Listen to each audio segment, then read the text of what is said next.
আজকে আমি তোমাদেরকে খুব সহজভাবে একটা পতাকা এঁকে দেখাবো। তাই প্রথমে স্কেলে করে একটা সোজা দাগ টানলাম, এরপরে একটু ছেড়ে আর একটা দাগ টেনে দিলাম, আর এই উপরটাতে একটা ছোট করে দাগ টেনে দিলাম। এটা পতাকার লাঠিটা হয়ে গেল। এরপরে উপরটাতে এরকম করে দিলাম। এরপরে আমি স্কেলে করে পতাকাটা এঁকে নিচ্ছি। এখানটা একটা সোজা করে দাগ টানলাম, এরপরে একটু ছেড়ে এখানটাতে আরেকটা সোজা করে দাগ টেনে দিলাম, আর এই ধারটাতে একটা সোজা করে দাগ টেনে নিচ্ছি। দাগটা টানা হয়ে গিয়েছে। এরপরে এটার ভিতরে দুটো দাগ টেনে নিতে হবে। দুটো দাগ টেনে নিচ্ছি, দুটো দাগ টেনে দিলাম। এরপরে আমি অশোক চক্রটা করে নিচ্ছি।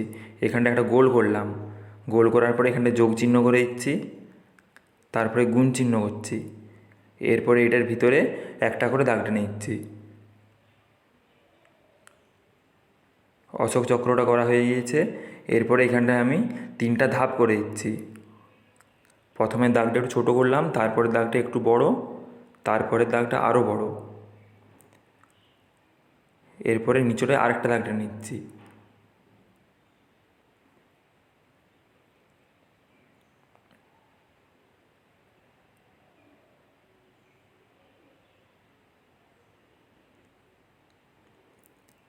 ধাপগুলো করা হয়ে গিয়েছে। এরপরে পতাকার দড়িটা করে নিতে হবে। এখানটা একটা দড়ি করে দিলাম। আঁকাটা কমপ্লিট হয়ে গেছে। এরপরে আমি কালারটা করছি। প্রথমে উপরটা লাল কালারটা দিয়ে দিলাম, এরপরে পতাকার লাঠিটাতে খয়েরি কালার দিচ্ছি, তারপরে ওটাকে একটু হালকা করে টেনে দিয়ে মাটি কালারটা দিয়ে দিচ্ছি। পতাকা লাঠিটা কালার করা হয়ে গিয়েছে। এরপরে পতাকার উপরটাতে গেরুয়া কালার হবে, গেরুয়া কালারটা দিয়ে দিচ্ছি।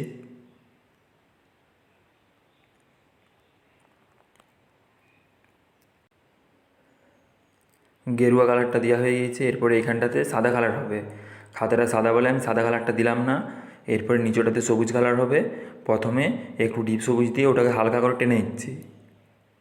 হালকা করে টানা হয়ে গিয়েছে। এরপরে এখানটায় হালকা সবুজটা দিয়ে দিচ্ছি।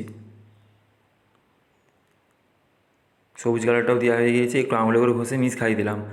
এরপরে আমি অশোক চক্রটাতে নীল কালারটা দিয়ে দিচ্ছি। আর পতাকার ধাপগুলো কালার করে নিচ্ছি। পতাকাটা যেরকম কালার করেছি পতাকার ধাপগুলোও সেরকমই কালার করে নিচ্ছি, গেরুয়া, সাদা, সবুজ।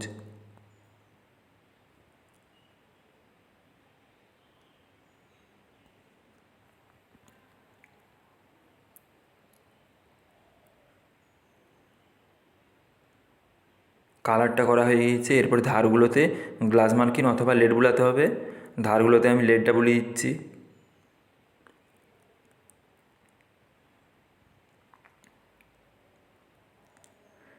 ছবিটা তোমাদের ভালো লাগলে তোমরা লাইক, কমেন্ট, শেয়ার করবে এবং সাবস্ক্রাইব করবে।